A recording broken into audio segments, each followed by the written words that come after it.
ulit. Para sa akin, kung kaya mo mag 200k, malamang kaya mong ulitin yan sa simula. Frank, sa amin nga, nawala yung page na Bugoy na Koy Koy namin, mga 300k siguro. Ang dami na nun. Yung original na Bugoy na Koy Koy page. Sa FB.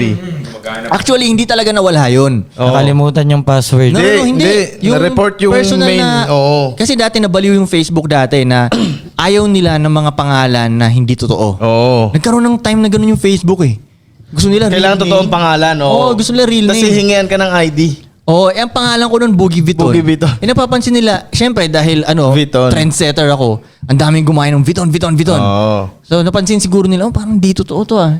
Kailangan mo ngayon patunayan. Tsaka Boogie Vuitton, masyadong maganda yung pangalan na to. Ang smart nang nakaisip nito. Parang ganun. Hindi, ano natin yung account nito. I-hold. Bam. Ang mali ko dun. Nagpasa ng peking ID. Di ba? Ganun ba yun? Nagpapa ako ng peking ID, nagpa-edit ako gawin mong Boogie Boogie Vuitton. Vuitton. Di na nag-reply si Facebook. Hindi na nag-reply. Ang mali ko nun, tol, yung page na yun, ako lang yung admin. Hindi ko na admin yung iba. Yun ang mali ko. Oh, doon tayo na lesson learned ko sa mga page. Pa. Yung mga ganun. Eto pa. May concert kaming parating. Doon sino yan? Ewan ko. Sige, go. Ang ano ba doon? May concert kaming parating, tol. Na parang malaking concert ata natin yun eh. Ewan ko, basta may concert. Tour ata yun nun. Tour ba tayo?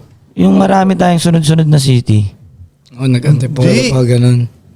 Yun ba yun? Ata. Asan ka? Basta, Basta ang naalala ko din na maliban pa dyan sa kinikwento mo, yung account ng Araw-Araw Sunday. ano? Di ba na hindi natin nakuha yung nun, mga revenue nun. Ewan ko, hindi ko na maalala yun. Oo, kasi nakalimutan mo yung password yung YouTube account na yun. Yung Diba? dating YouTube channel ko. Oo, yun ang sinasabi ko fine. kanina na Okay, isa pa yun. Isa pa yun. Okay, hingang malalim. Pero yun nga, yung nawala yung Facebook namin dati, may concert kaming parating. So ang problema nila, paano natin mapopromote to? Yun lang talaga ang way namin para mapromote eh. So ako naman, isip ako. Teka, isip tayo. Gawa na tayo ng old school na way. Dikit kayo ng ano. Mag-print tayo ng mga maliliit na Parang poster. Poso Papel lang, Negro. 2 joints concert, ganyan-ganyan. Kasi napatingin. Sa Cavite yata feeling ko yung concert feeling na ko yun. napatingin ako sa pader nun eh. Tapos may mga nakalagay doon, tubero. Yung mag-advertise ng gano'n. Old way. Napatingin nga ako sa pader eh, di ba? Okay, ganito gawin natin. Kinalat namin sa sa lugar. Diba? Which is, alam ko, Etiwak alam ko lang hindi yata dapat yun eh. Pwede yun. Pwede ba yun? Magkalat-kalat ka lang kung ganun-ganun lang? Oo. Pwede ba yun? Pinoy tayo eh. Okay, fine. Vandalism, pwede yun. Pero may mga nag-contact kasi sa amin doon ng mga barangay-barangay. Sino mo kayo? Ba't kayo nagkakalat ng mga ganito? Ang dami kasi talaga tuloy. Ang dami namin kinalat na eh. Parang kandidato. Yun na lang yung paraan eh. Oo. Tapos nagwala kami ng bagong page, back to zero. Pero yun ang naisip kong way. So kahit ano talaga may paraan lagi. Sabi nga ng nanay ko lahat may paraan, patay lang ang wala. Lagi niyang pinapaalala sa akin yun. Omsim. Damn, mom. Damn, mom. Ni Dems ano. Mom, I've expressed, spaghetti. ma'am.